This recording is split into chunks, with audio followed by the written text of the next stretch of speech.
Hi everyone! Wanted to spend a little bit of time walking through Lesson 3 with you. I have pulled up the course calendar, so if you'll see at week 3, it begins on the 11th and ends on the 17th.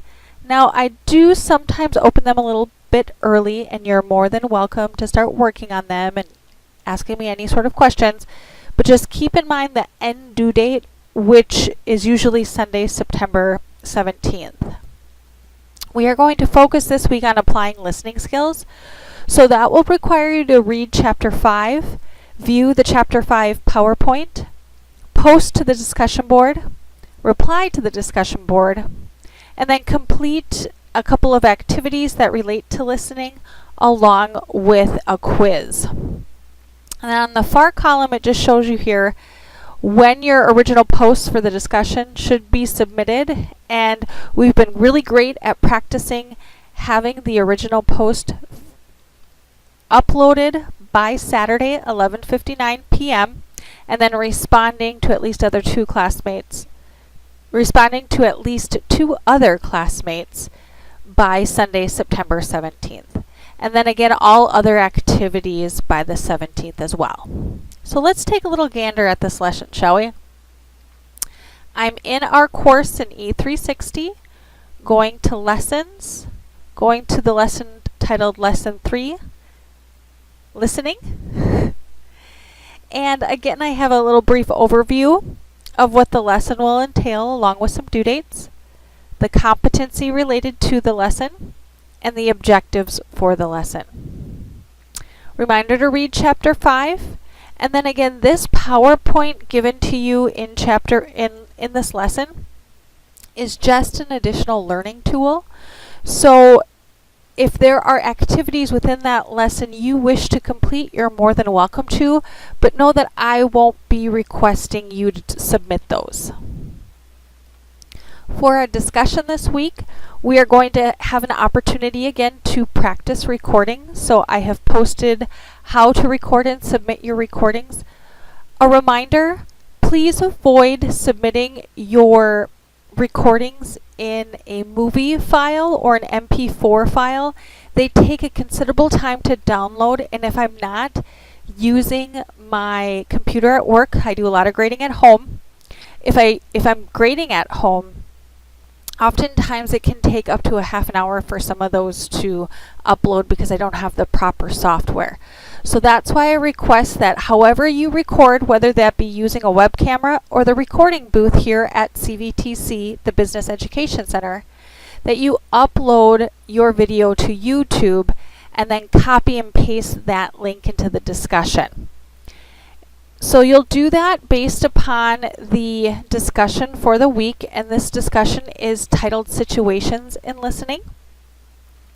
I have a couple of questions, and all you're going to do is once you've read through the directions, you are going to answer a couple of questions by recording your responses and then uploading those recordings to the to the discussion board itself. And then replying by responding in written communication to at least 2 other classmates' posts.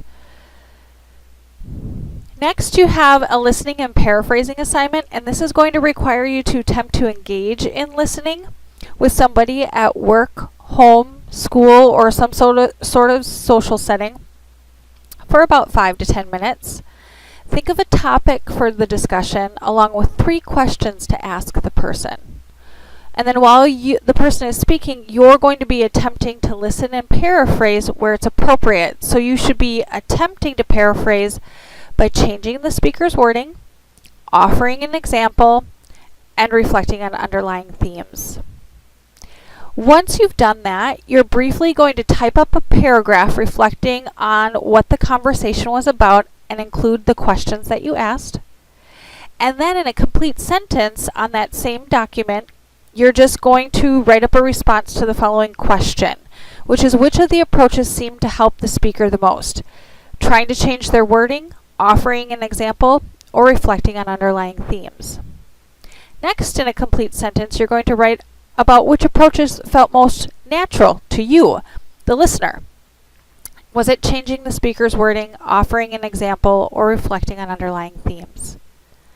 Lastly, in a complete sentence, you're going to identify which approach you might need the most work on and why. So if it was difficult for you to reflect on underlying themes, that will be the approach you'd probably want to work on in the future.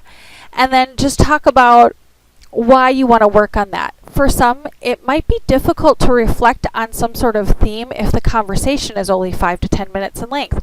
And that's something that you'd write up for the why. You're going to save this information on that document to a USB drive or to your computer, and then you'll submit to the following Dropbox by Sunday, 11:59 p.m.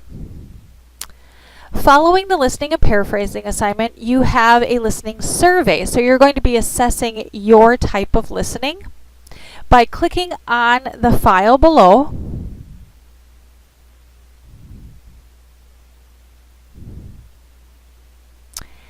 It's 2 parts, so make sure you read through the entire document.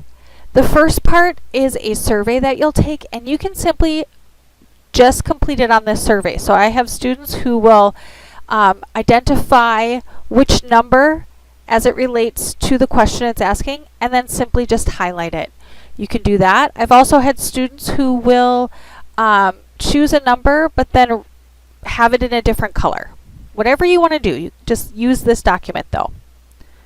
After you've answered the following 20 questions, you're going to total your points and grade yourself as you would a 100-point exam, and then answer each of the following questions that are worth 2 points. What grade did you receive? Would your family members agree? Friends, employers, why or why not? And what areas do you need to improve the most? And then are there commonalities between the categories that you scored the lowest on? How many relate to poor listening habits? And with that, what does that tell you? So once you can just answer the questions right in this document, save it, and then you'll submit to the Dropbox here. Lastly, for this lesson, you will complete a chapter reading quiz.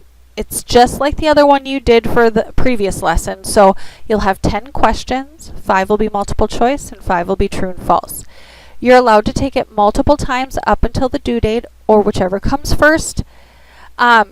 Something I've started to notice is that individuals are emailing me as it relates to their best attempt score. That's great. Please keep doing that. However, the computer is automatically going to score your most recent attempt.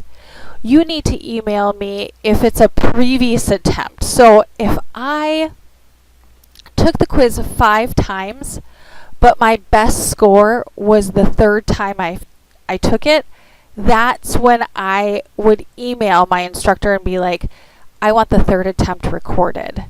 The 5th attempt is automatically recorded. It's when you want another attempt, a previous attempt, if you will. Then when you're done, I just have some reminders for you, and then I tell you how awesome you are because you completed the lesson. If you have any questions about this lesson or any assignments in this class, please feel free to email, call, or stop by. Keep up the good work.